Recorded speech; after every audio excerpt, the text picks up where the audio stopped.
midst of romantic comedies and angsty film noirs, dazzling musicals, and classic American westerns, a group of young French directors decided to take the world by storm, challenging conventional storytelling techniques created by the Hollywood studio system and transform cinema into what we now know it to be. This era of innovative camera techniques, fragmented narratives, and complete creative freedom and control for an individual, or author, has since been named the French New Wave.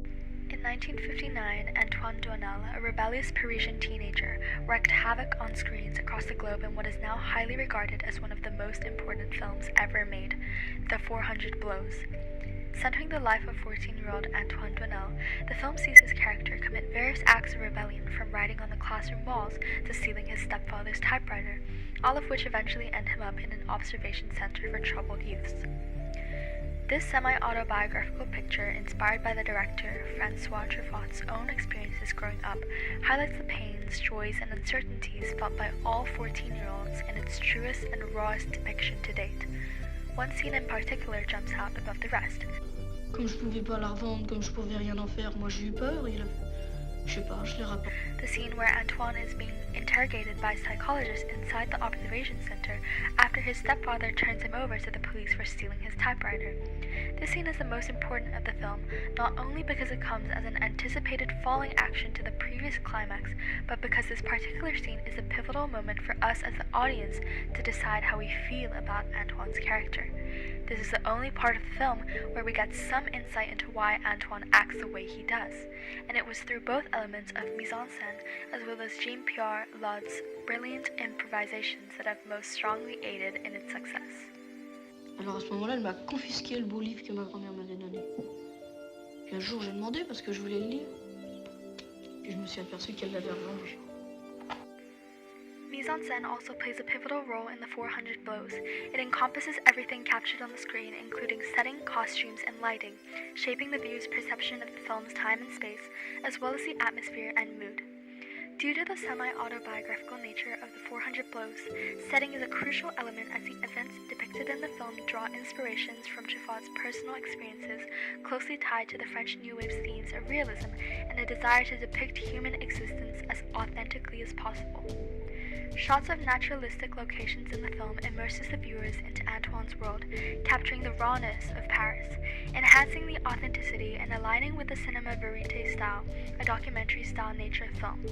For example, there are several scenes throughout the 400 Blows that capture the boys walking in the busy streets of Paris, bumping into passerbys, further reinforcing this sense of youthful mischief and freedom.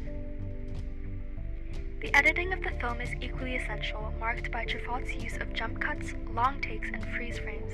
Truffaut's approach reflects the concept of the camera stylo, the idea that a film camera offers the director the same creative freedom as a writer's pen, in which the film's character can be shaped due to the nature of the editing style.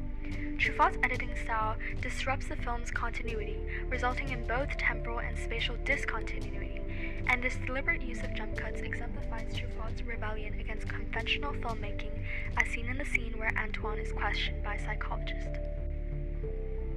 This movie was not just a cinematic milestone, but also a key example of how innovative screenwriting techniques can reshape storytelling in cinema. Truffaut drew heavily from his own troubled youth when writing the script for The 400 Blows, and this approach brought a sense of authenticity and personal connection to the story. The film's protagonist is loosely based upon his own experiences as a troubled adolescent, further adding depth and realism to the character. One of the defining characteristics of the script is its use of naturalistic dialogue. The dialogues in the film feel and sometimes are unscripted, lending an air of authenticity to the conversations and interactions depicted on screen. The script breaks away from conventional narrative structures. It is marked by its episodic structure, which mimics the unpredictability of real life. The innovative approach to storytelling was a rebellion against the traditional linear narrative prevalent in cinema at the time. Jean-Pierre Laude's acting in The 400 Blows is characterized by its naturalism. He brings an authentic and raw quality to his performance, making it seem as if the audience is witnessing real-life experiences rather than a scripted narrative. This naturalistic approach was a hallmark of the French New Wave, and Laude's performance exemplifies this style. His acting also conveys effectively the complexity of emotional baggage a character goes through, Antoine's struggle with the challenges of his adolescence, his strained relationship with his parents, or his desire for freedom and self-expression are all brought to life through Love's nuanced acting. The scene with the therapist delves into psychological and emotional depths of the character. It showcases his inner turmoil and the challenges he faces in trying to navigate a world that seems at odds with his identity. When asked why the scene is iconic to a professor, Julian Cornell at NYU responded. Puis vous aviez dit qu'il fallait un gars qui soit gouailleur. C'est gouailleur? Oui, c'est pour ça, parce que le gars penseur, moi... Both Truffaut's exceptional use of mise-en-scène and Lot's freedom to improvise his monologues goes beyond merely making the scene iconic. As audience members, we tend to look for qualities of ourselves in the characters shown on screen in order to empathize and understand their actions. For most people, stealing a typewriter and being arrested at 14 years old isn't necessarily something we've all done or gone through. And with the little background information provided in the first half of the film, the scene helps us to finally decide whether or not we can support Antoine and his actions. In the grand tapestry of the French New Wave, the interrogation scene, while significant, constitutes only a fraction of the movement's expansive influence on world cinema. It is, however, the collective efforts of works from other directors at the time, such as Godard and Chabrol, their fresh approach to storytelling, and this film's universal theme of youth and identity exploration that firmly cement the 400 Blows as one of the greatest cinematic masterpieces ever crafted. Vous savez, je l'ai vu 5 minutes, enfin il semble très gentil. Sur la route comme ça.